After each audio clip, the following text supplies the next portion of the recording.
দুর্গাপুজো উদ্বোধনের সম্প্রীতির বার্তা। মুসলিম হয়েও প্রতি বছর বাঙালির বড় উৎসবে সামিল। পূর্ব বর্ধমান জেলার জামালপুরে পুজো উদ্বোধনে এবারেও দেখা গেল সম্প্রীতির বার্তা।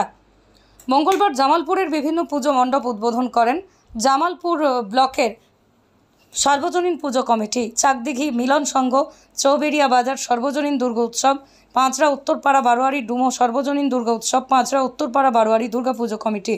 এর মধ্যেই চাকদিঘি মিলন সংঘ এবছর তাদের আয়োজন করেন বকুলতলা সার্বজনীনে প্রায় 300 মানুষের হাতে নাতে শাড়ি তুলে দেওয়া হয়। মুসলিম হয়েও প্রতি বছর বাঙালির বড় উৎসব দুর্গাপুজোয় ব্লকের বিভিন্ন পুজো তিনি উদ্বোধন করেন। মুসলিম হয়েও দুর্গাপুজোর উদ্বোধন সত্যি এক সম্প্রীতির ব্যাপার।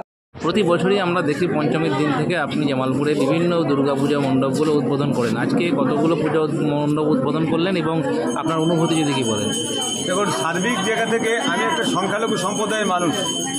আমাকে জামালপুর ব্লকের মানুষ, হিন্দু সম্প্রদায়ের মানুষ, যাতে বিভিন্ন সময় সাম্প্রদায়িক একটা বাতাবরণ তৈরি করার একটা জায়গা থাকে, কিন্তু জামালপুর ব্লকের হিন্দু সম্প্রদায়ের মানুষ কীভাবে মুসলিম ভাইদেরকে সম্মান দিতে হয় সেটা আমার ব্যক্তিগত জায়গা থেকে আমি অত্যন্ত খুশি যে আমার হিন্দু ভাইয়ের একটা সংখ্যালঘু সম্প্রদায়ের হাত দিয়ে এই বিভিন্ন পুজো মণ্ডপ উদ্বোধন করার জন্য আমি হিন্দু ভাই বোনেদেরকে মায়েদেরকে আমি ধন্যবাদ জানাই।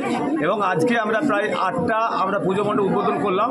আমাদের সঙ্গে বিডিও সাহেব ছিলেন, আমাদের ওসি, আমাদের এমএলএ ছিলেন, সহসভাপতি, সভাপতি এবং বিভিন্ন অঞ্চলের প্রধান উপপ্রধান, যেমন আমরা চৌবেড়িয়াতে আমাদের প্রধান উপপ্রধান ছিলেন। এবং সার্বিক আমরা বকুলতলায় আমরা উদ্বোধন করেছি, আমরা মিলন সঙ্গে করেছি, আমরা চৌবেড়িয়া বাজার করেছি,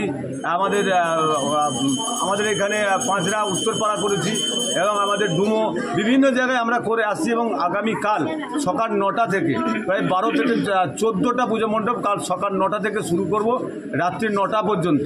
এটা সবথেকে আমার জীবনে বড় পাওনা যে আমাকে যে সম্মান দিয়েছে, সেই জন্যে আমি প্রত্যেককেই আবারও জামালপুর পঞ্চায়েত সমিতির পক্ষ থেকে শ্রদ্ধা, সম্মান, ভালোবাসা জানাই। এবং সাম্প্রদায়িক সম্প্রীতি বজায় রাখুন এবং ছোট ছোট বাচ্চা ছেলে মেয়েদেরকে হঠাৎ করে বাবা মার কাছে আবদার করে মোটরসাইকেল কিনে দেয়, যাতে হেলমেট পরে যেন রাস্তায় চলাচল করে, কারণ যে কোনো মুহূর্তে দুর্ঘটনা ঘটলে সেই এলাকার পুজোতে যে আনন্দ উপভোগ করতাম সেটা নিরানন্দ হবে। আমরা চাইবো না, আমরা চাইবো যে প্রত্যেকেই যেন আমরা এই দুর্গা উৎসবটা আনন্দের সঙ্গে আমরা কাটাতে পারি, শান্তিপূর্ণ কাটাতে পারি।